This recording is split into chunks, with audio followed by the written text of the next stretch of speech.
السلام علیکم۔ اٹھ باندھ کمر کیوں ڈرتا ہے، پھر دیکھ خدا کیا کرتا ہے۔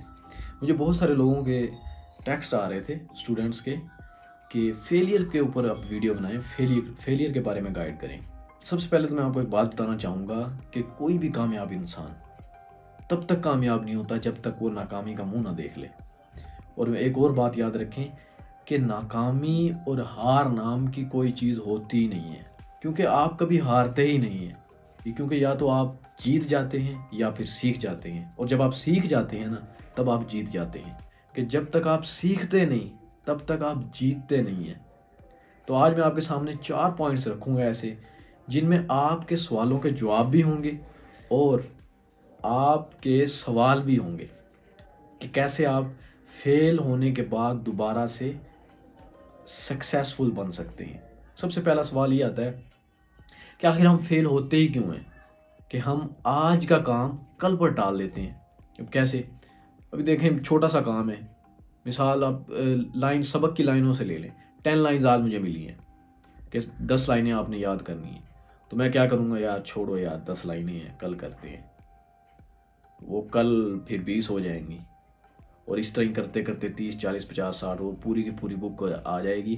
جب آپ 10 لائنیں ہی نہیں یاد کر سکے، جب آپ وہ تھوڑا سا کام نہیں کر سکے، وہ بڑھتا بڑھتا بڑھتا بڑھتا بہت بڑا سارا کام بن گیا، پھر وہ آپ کیسے کریں گے؟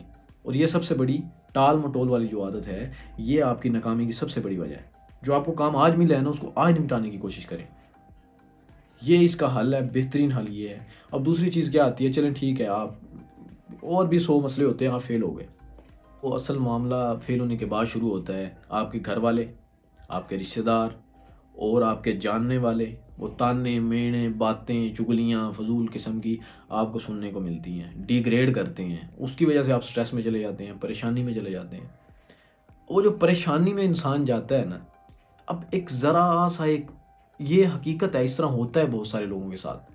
اب ذرا سا سوچیں نا، صرف ذرا سا، کہ وہ جو ناکامی میں آپ سٹریس کے اندر جا رہے ہیں، وہ جو ناکامی میں آپ پریشانی کے اندر جا رہے ہیں، وہ ناکامی کتنے دیر کی ہے؟ اگر وہ سدا تو ناکامی نہیں نہ رہنے والی، وہ ہمیشہ کے لیے تو ناکامی نہیں رہنے والی۔ مثال کے طور پہ آپ پیپرز میں فیل ہوئے ہیں، آپ سپلی دے کے اس کو کامیابی میں بدل سکتے ہیں، اور جب وہ کامیابی آپ کی ناکامی آپ کی کامیابی میں بدل جائے گی تو آپ کا کیا خیال ہے کہ وہ آپ کو وہ تانے مینے، وہ جو ہیں، وہ چگلیاں ہیں، وہ آپ کو یاد رہیں گی؟ نہیں، وہ بدل جائیں گی، وہ کامیابی میں بدل جائیں گی، وہ سب کے سب خود بخود چپ ہو جائیں گے۔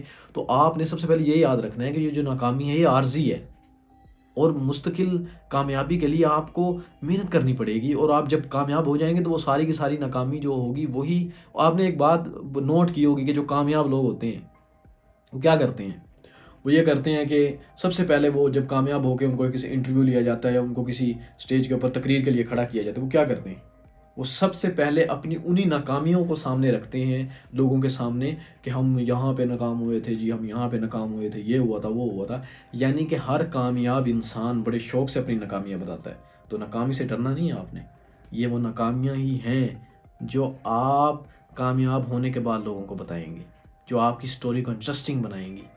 ٹھیک ہو گیا، 2 پوائنٹ کلیئر ہو گئے۔ اب تیسرا پوائنٹ کیا آتا ہے، فیلئر کے بعد پھر سے کامیابی کی طرف کیسے جایا جائے۔ چلے میں فیل ہو گیا ہوں، اب کچھ لوگوں کا سوال ہوتا ہے، کچھ اسٹوڈنٹس کا یہ سوال ہوتا ہے کہ ہم اب فیل ہو گئے، ہم سپلیاں آ گئی ہیں، ہم اس چیز کو رپیٹ کریں، کلاس کو کیا دوبارہ سے رپیٹ کریں ہم؟ اب یہ اس طرح کا سوال کچھ آتا ہے۔ تو اب دیکھیں، اگر آپ کلاس کو رپیٹ کرنے کا سوچ رہے ہیں، وہ 2 اس کے پوائنٹ آپ نے ذہن میں رکھنے ہیں۔ اگر تو آپ نے کسی اچھی فیلڈ میں جانا ہے جہاں پہ میرٹ درکار ہے، جہاں پہ آپ کو میرٹ کے علاوہ آپ کو سیٹ نہیں ملے گی، میرٹ کے علاوہ آپ کو ایڈمیشن نہیں ہوگا، تو آپ کو رپیٹ ہی کرنا چاہیے۔ جیسے کہ میڈیکل کی فیلڈ ہے، جیسے کہ بہت ساری ایسی فیلڈ ہیں جن میں نمبرز کی زیادہ درکار ہوتے ہیں، نمبر زیادہ چاہیے ہوتے ہیں، تو آپ رپیٹ کریں اور اپنی اس ناکامی سے سبق سیکھ کے اپنا ساری کی ساری توجہ، اپنے سارے کا سارا فوکس اس کی طرف لگائیں۔ لیکن اگر آپ کو ایسی کسی فیلڈ میں نہیں جانا، جسٹ آپ کو پاسنگ مارکس لینے ہیں، تو وہ تو بہت آسان ہے، وہ تو کوئی اتنی بڑی بات نہیں ہے۔ اگر آپ کی 4 سپلیاں بھی آ گئی ہیں تو اس سے کوئی ایشو نہیں، فرق نہیں پڑتا۔ تو وہ آپ دوبارہ سے ان سپلیوں کی تیاری کریں اور وہ سپلیاں آپ دیں، انشاءاللہ آپ کلیئر کر جائیں گے۔ چوتھا جو پوائنٹ ہے، فورتھ جو تھنگ آتی ہے، وہ یہ ہے کہ ہم تیاری کیسے کریں۔ اس کا بہترین حل پتہ کیا ہے؟ میں نے پہلے بھی آپ کو بات کی ہے کہ کنسسٹنسی، آپ نے ذہن میں رکھنا ہے یہ ورڈ کیا، کنسسٹنسی۔ کنسسٹنسی کیسے؟ دیکھیں آپ کو لگتا ہے کہ ہم ہمیشہ کل پہ بات چھوڑ کے ہم اکٹھا کر لیں گے، اکٹھا کوئی کام نہیں ہوتا. ہر چیز قطرہ قطرہ، وہ آپ نے سنا ہے نا کہ قطرے قطرے سے دریا بنتا ہے، اور وہ آپ کے لیے قطرہ قطرہ اکٹھا ہو گئے سپلی بن جاتی ہے. ٹھیک ہے، تو قطرے قطرے سے جس طرح دریا بنتا ہے نا، آپ قطرہ قطرہ چھوڑتے رہتے ہیں 10 لائنیں، وہ کہتے ہیں نا قطرے قطرے سے دریا بنتا ہے، اور 10 لائنیں چھوڑنے سے سپلی بنتی ہے. ٹھیک ہو گیا؟ تو آپ نے وہ جو 10 لائنیں ہیں نا روز کی، آپ نے اپنا ایک روٹین بنا لینی ہے کہ کنسسٹنسی کے ساتھ جن چیزوں میں آپ کی سپلی آئی ہے نا، ان کے اندر آپ نے 10 لائنز ہو گئی، یا 5 سے 10 منٹ یا 15 منٹ آپ نے اس سبجیکٹ کو روز دینی ہے. آپ اس کو گنتی کیجئے گا، آپ اس کو شمار کیجئے گا، آپ اس کو جمع کیجئے گا، پلس کیجئے گا، کہ آپ کو پتہ چلے گا کہ روز کے 15 منٹ بہت زیادہ ہوتے ہیں. اور آپ 15 منٹ تو ایسے ہی ٹک ٹاک میں، یوٹیوب پہ، یا فلاں فلاں فلاں جگہ پہ آپ اس کو اس طرح کرتے ایسے ہی اڑا دیتے ہیں. تو 15 منٹ اگر آپ ایک سبجیکٹ کو دیتے ہیں نا، تو آپ آسانی کے ساتھ وہ سبجیکٹ کلیئر کر سکتے ہیں. اور یہ اپنی روٹین بنائیں کہ اپنا آج کا کام کل پر مت چھوڑیں. اور یہ ناکامی ہے، یہ آپ ذہن میں رکھنا، یہ عارضی ہے، اس کے بعد کامیابی آنے والی ہے. اور تھرڈ جو تھنگ ہے، یہ تانے مینے، یہ چگلیاں آپ کے بارے میں ہو رہی ہیں، یہ سب ختم ہو جائیں گی، یہ عارضی ہیں یہ بھی. اور فیل ہونے کے بعد آپ نے اپنے کریئر کی طرف دھیان دینا ہے، آپ نے اس ناکامی سے سبق سیکھنا ہے. اور جو چوتھی چیز ہے وہ کنسسٹنسی کے ساتھ آپ نے 15 منٹ ایک سبجیکٹ کو، 10 سے 15 منٹ آپ نے دینے ضرور ہیں، چاہے آپ کو یاد ہو یا نہ ہو. اب دے کے دیکھیں ایک دفعہ 15 منٹ جب آپ دیں گے نا، آپ کو پتہ لگے گا کہ ہاں واقعی اس کا رزلٹ سامنے آ رہا ہے. یہ اس چیز کی طرح ہے کہ ہم ایک پیالی کے اندر پانی کا ایک ایک قطرہ گراتے رہیں، وہ ایک ایک قطرہ ایک ٹائم ایسا آئے گا کہ وہ پیالی بھر جائے گی، اور پیالی بھرنے کے بعد وہ پانی جو ہے باہر نکلنے لگ جائے گا. تو آپ کو ظاہری طور پہ وہ قطرہ معمولی لگ رہا ہے، لیکن وہ قطرے سے پوری کی پوری پیالی بھر دیتی ہے، وہ قطرہ پورا کا پورا گلاس بھر دیتا ہے. وہ قطرہ آپ کی جب کوئی گھر میں کوئی ٹونٹی لیک ہوتی ہے، کوئی نل لیک ہوتا ہے، وہ قطرے آپ ٹب رکھتے ہیں، راتوں رات وہ پورا کا پورا ٹب بھر جاتا ہے اس قطرے سے. تو معمولی نہ سمجھیں آپ، کنسسٹنسی بہت بڑی پاور ہے. ایک دم سے کچھ نہیں ہوتا.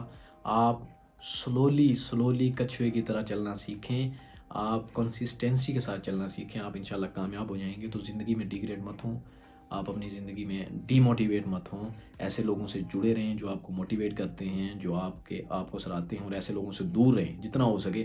میں تو یہ کہتا ہوں کہ یہ جو زہر پھیلاتے ہیں نا کانوں کے اندر، اس طرح کے لوگوں سے دور رہیں. آپ ان لوگوں میں بیٹھیں جو آپ کو موٹیویٹ کرتے ہیں، جو آپ کے بارے میں اچھا سوچتے ہیں، جو آپ کو اچھے کی طرف گائیڈ کرتے ہیں. ٹھیک ہو گیا؟ تھینک یو، اللہ حافظ.